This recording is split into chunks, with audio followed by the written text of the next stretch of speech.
ঘুমের মধ্যে রোহানের হাত কাজলের বুক স্পর্শ করতেই কাজল বুক থেকে রোহানের হাতটা সরিয়ে উঠে বসে। এর মধ্যে রোহানের ঘুম ভেঙে গেছে। তোমরা ছেলেরা নিজেদেরকে কি ভাবো? যখন চাইবে বুকে টেনে নিবে, যখন খুশি ছুঁড়ে ফেলে দিবে। মেয়েদের কি মন নেই নাকি? মেয়েদের কষ্ট হয় না? নতুন বিয়ে করবে যেহেতু মন স্থির করে নিয়েছো, আবার আমাকে কোন মুখে স্পর্শ করছো? লজ্জা করে না? নাকি রাত বাড়লে পুরুষত্ব জেগে ওঠে? নিজেকে কন্ট্রোল করতে পারো না? দেখো, তুমি যা ভাবছো আসলে তেমন কিছু না। আমি ঘুমের থামো। আমি কি ভাবছি বলো? যা চোখে দেখছি তা কি ভুল? এত সহজে বদলে গেলে কিভাবে? একবার জানতে চেয়েছো আমার মনের ভেতর কি চলছে? তোমার ভালোবাসা এতটাই ঠুনকো যে সামান্য বাতাসে তছনছ হয়ে গেল। এতদিন আমার জন্য যা ছিল সব কি মিথ্যা অভিনয়? সব সত্যি ছিল, কিছুই মিথ্যা না। আমরা দুজন পরিস্থিতির শিকার, সেটা আমাদের মেনে নিতে হচ্ছে। তোমার কি মনে নেই বিয়ের 1 বছর পরে কাজলের শাশুড়ি মা কাজলকে বলল, বৌমা আর কতদিন? আমাদের তো একটা নাতি নাতনি চাই নাকি? আমার একা একা সময় কাটে না। আমি চাই এবার তোমাদের কোলজুড়ে সন্তান আসুক। মা দোয়া করুন বলে কাজল চলে আসে। রোহান, মা কি বলেছে শুনেছো তো? মা প্রতিদিন আমাকে নাতি নাতনির কথা বলছে। হ্যাঁ, আমিও তো চাই আমাদের একটা বাচ্চা হোক, এতে সবাই খুশি। এ কয়েক মাসে আমরা তো অনেক কষ্ট করেছি।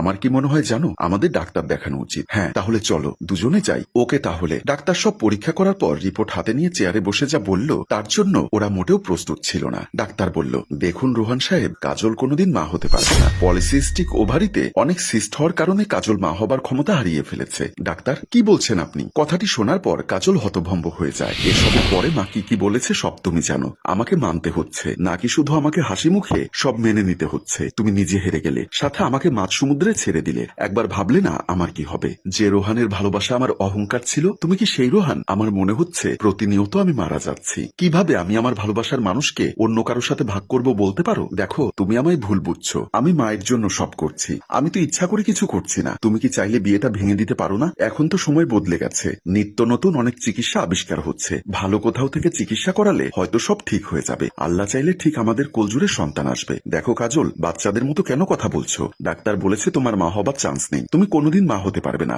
যদি সত্যি আশার আলো থাকতো, সবার থেকে আমি বেশি খুশি হতাম। রোহান কাজলকে জড়িয়ে ধরে বলল, সব ঠিক হয়ে যাবে বউ, একটু ধৈর্য ধরো। সময়টা পার করা কঠিন, কিন্তু আমি জানি তুমি চাইলে মানিয়ে নিতে পারবে। কাজল মুখ চোখ মুছে শক্ত গলায় বলল, বা রোহান, কত সহজে বলে দিলে কথাগুলো। সবসময় মেয়েদের কেন মানিয়ে নিতে হয়? একটা রিপোর্ট আমাদের ভাগ্য পরিবর্তন করে দিল। ঘর ভর্তি মানুষ আছে, সিন ক্রিয়েট করো না প্লিজ। রোহান বুঝতে পারছে না কাজলকে কি বলে বুঝ দিবে। ও জানে কাজলের সাথে অন্যায় হচ্ছে। অনেক স্বার্থপর হয়ে গেছে আজকাল। মাকে কথা দিয়েছে বিয়ে করবে। কাজলের কষ্ট ফিল করতে পারছে না, কিন্তু রোহান নিজেকে শক্ত করে নিয়েছে। সত্য বলতে সন্তান ছাড়া বিবাহিত জীবন একসময় পানসে হয়ে যায়। রোহান রুম থেকে বের হয়ে যায়। আমি আর না ভেবে ঘুমিয়ে গেলাম। আজানের সুমধুর কণ্ঠ কাজলের কানে ভেসে আসছে। চোখ মেলে তাকাতেই দেখে দুজন দুজনের বুকে আপন মমতায় জড়িয়ে আছে। কাজলের তো এইটুকু চাওয়া ছিল, সারা জীবন রোহানের বুকে মাথা রেখে পরম মমতায় চোখ বন্ধ করে কাটিয়ে দিবে। রোহানের হৃৎপিণ্ড চিৎকার করে বলবে, আমি কেবলই তোমাকে ভালোবাসি বউ, তোমাতে আমার বসবাস, তোমার জন্য পৃথিবীতে আমার আগমন। কাজল কোন রকমে উঠে নামাজ পড়তে চলে যায়। রান্নাঘরে গিয়ে সবার জন্য সকালের নাস্তা বানাচ্ছে। তখনই কাজলের শাশুড়ি কাশি দিয়ে বলল, যা, অবশেষে ঘুম ফুরলো। চা নাস্তা কি কপালে জুটবে? হ্যাঁ মা, আপনি রুমে যান, আমি চা বানিয়ে আনছি। গলাটা ব্যথা করছে, চায়ে লেবু, আদা কুচি, তেজপাতা, দারুচিনি, এলাচ দিও। ঠিক আছে মা। শাশুড়ি বের হয়ে যায়। কাজল তাড়াহুড়ো করে চা পরোটা বানিয়ে শাশুড়ির রুমে গেল। মা, আপনার চা। গ্যাস্ট্রিকের ঔষধ খেয়েছেন? হ্যাঁ। যেই কাজল চলে আসতে যাবে, তার শাশুড়ি মা পেছন থেকে ডাক দিলেন, কাজল তোমার সাথে কথা আছে। হ্যাঁ মা বলুন। জানোই তো বিয়ের আর কয়েকদিন বাকি, কালকে থেকে মেহমান আসা শুরু করবে। তুমি যদি রোহানের রুমে থাকো, মানুষ নানা কথা বলবে, তখন আমি কাকে কি জবাব দিব? তুমি না হয় কিছুদিনের জন্য তোমার বাবার বাড়ি ঘুরে এসো। মা, আপনি ভাববেন না আমি আজকে ওর ঘর থেকে সব গুছিয়ে অন্য রুমে চলে যাব। দয়া করে আমাকে বাবার বাসায় যেতে বলবেন না। বিশ্বাস করুন, আমি বিয়েতে কোনো সমস্যা বাঁধাবো না। কাজলের শাশুড়ি কাছে এসে হাত ধরে বলল, তুমি আমাকে কথা দিচ্ছ তো? হ্যাঁ মা, কথা দিচ্ছি। আমি তোমার কথাতে স্বস্তি পেলাম। তুমি এভাবে মুখ কালো করে ঘুরে বেড়ালে আমার ছেলেটা বিয়ে করে শান্তি পাবে না। না মা, আর মন খারাপ করব না। যার পুরো পরিবার সাথে আছে তার কি শান্তির অভাব হবে? দেখবেন মেহেক ওকে খুব সুখে রাখবে। যে সুখ আমি দিতে পারিনি সেটা মেহেক ঠিক দিতে পারবে। আপনি আমার কথা মাথা থেকে ঝেড়ে ফেলুন।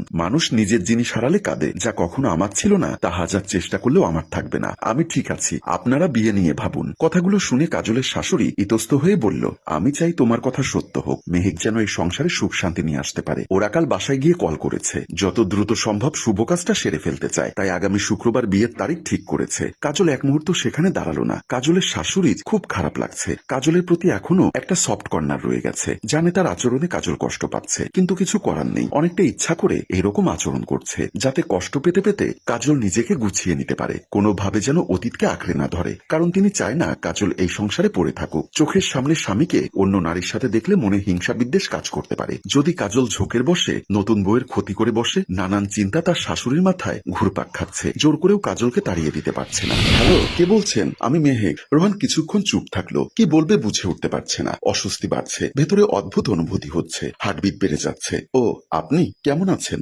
ভালো। আপনি? ভালো। নাস্তা করেছেন? দুজন চুপ, কেউ কোনো কথা বলছে না। এভাবে 2 মিনিট চলে যাবার পর মেহেক বলে উঠল, আচ্ছা আজ তাহলে রাখি, পরে কথা হবে। মোবাইল রাখতেই রোহান দেখলো কাজল চায়ের কাপ হাতে নিয়ে দাঁড়িয়ে আছে। কাজলের উপস্থিতি রোহানের মনে কম্পন তুলে দিল। রোহানের চেহারায় লুকায়িত ভাব, যেন চুরি করতে গিয়ে ধরা পড়েছে। কাজল সব বুঝতে পেরেও রোহানকে কিছুই বলল না। চাটা রেখে বলল, তোমার চা রেখে গেলাম, খেয়ে নিও। কাজল বোঝেনি তো আমি কার সাথে কথা বলেছি। ও কি রাগ করেছে? মনে মনে কি ভাবছে আমি মেহেককে নিয়ে বেশি খুশি? কাজল যেতেই রোহান পেছন থেকে ডাক দিল, কাজল। হ্যাঁ, কিছু বলবে?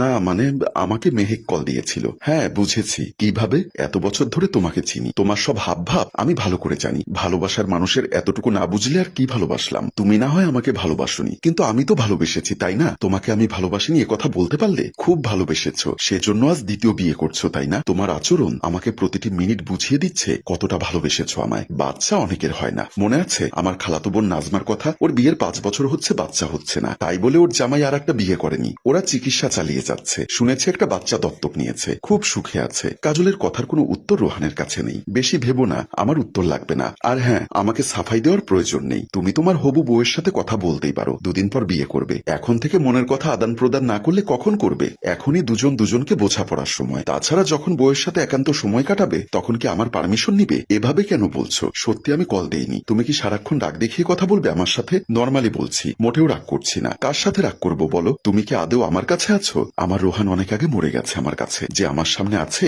সে মেহেকের হবু বর। কাজল মুখে কাপড় দিয়ে কান্না করতে করতে বের হয়ে গেল। কাজল বেলকনিতে গিয়ে ভাবছে, না আমাকে নিজের ইমোশনগুলো কন্ট্রোল করতে হবে। ভালোবেসেছি, পাপ করিনি। সবসময় মেয়েরা কেন অবহেলিত হবে? অনেক ছোট করেছে নিজেকে। আর না, যে যেভাবে সুখে থাকতে চায় তাকে সেভাবে থাকতে দেওয়া দরকার। আর এখানে একটি মেয়ের চাপা কষ্ট দেখিয়ে আমাদের গল্পের প্রথম পার্ট শেষ হলো। সম্মানিত ভিউয়ার্স, এই গল্পে মেয়েটি কি টিকে থাকতে পারবে শ্বশুরবাড়িতে, নাকি অন্য কিছু অপেক্ষা করছে? সবটা জানতে কমেন্ট করুন দ্বিতীয় পর্বের জন্য। গল্পটির ভাবনায় ও পরিচালনায় হাশেম রাজু, চিত্রগ্রহণ শিহাব ও শাকিল, প্রযোজনায় মঞ্জুর মোর্শেদ মিউজিক প্লাস। গল্পটি ভালো লাগলে লাইক, কমেন্টস ও শেয়ার করে দিন। ধন্যবাদ।